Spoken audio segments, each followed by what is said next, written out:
श्री संत शिरोमणी नामदेव महाराज यांच्या 676व्या संजीवन समाधी सोहळ्यानिमित्त आयोजित अखंड हरिनाम कीर्तन सप्ताहाची सांगता भक्तिमय वातावरणात झाली। सोहळ्यानिमित्त सकाळी पालखीची नगर प्रदक्षिणा काढण्यात आली। त्यानंतर समाधी सोहळ्याचे अंतिम कीर्तन हरिभक्त पारायण भूषण महाराज महापुरुष यांनी केले।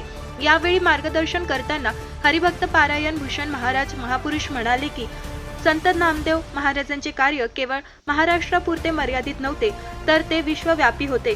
निरागस भक्ती, सख्य भक्ती आणि विठ्ठलाशी असलेला जिव्हाळा त्यांच्या जीवनातून दिसून येतो।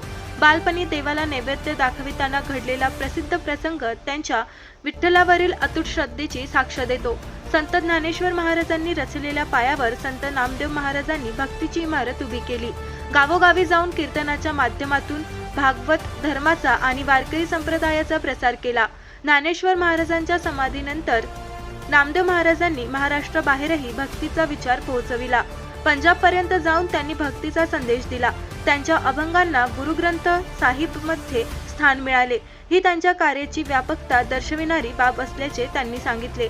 नामदेव महाराजांचे विचार जगण्याला बळ देतात। स्वाती सावंत। समारोप प्रसंगी नगरसेविका सौ स्वाती निलेश सावंत यांनी संत नामदेव महाराजांच्या कार्याचा गौरव केला। त्या म्हणाल्या की 750 वर्षापूर्वी महाराष्ट्राच्या भूमीत अनेक संत झाले। त्या संतश्रेष्ठ मालिकेतील एक तेजस्वी रत्न म्हणजे संत शिरोमणी नामदेव महाराज। नरसी हिंगोली येथे त्यांचा जन्म झाला, तर पंढरपूर हे त्यांचे कर्मस्थान राहिले। विठ्ठलावर त्यांचे अपार प्रेम होते।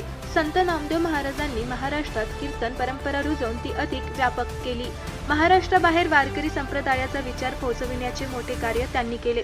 त्यांच्या अभंगांमधील विचार आणि भक्तीची शिकवण आजही समाजाला प्रेरणा देणारी आहे। नामदेव महाराजांचे विचार आपल्याला जगण्यासाठी बळ देतात, असे सौ स्वाती सावंत यांनी सांगितले। यावेळी श्री संत शिरोमणी नामदेव शिंपी समाजाचे अध्यक्ष श्री गजानन चुंबळकर, उपाध्यक्ष रतन बोधे, खजिनदार निलेश कोपर्डे, सहखजिनदार विजय बारटक्के, आनंद विणके, अमित हेंद्रे, पुंडलिक चुंबळकर, संजय बारटक्के यांनी उपस्थित पाहुण्यांचे स्वागत केले। अखंड हरिनाम सप्ताहाच्या सांगतेनंतर भाविकांसाठी महाप्रसादाचे आयोजन करण्यात आले होते। मोठ्या संख्येने भाविकांनी या धार्मिक सोहळ्याचा लाभ घेतला।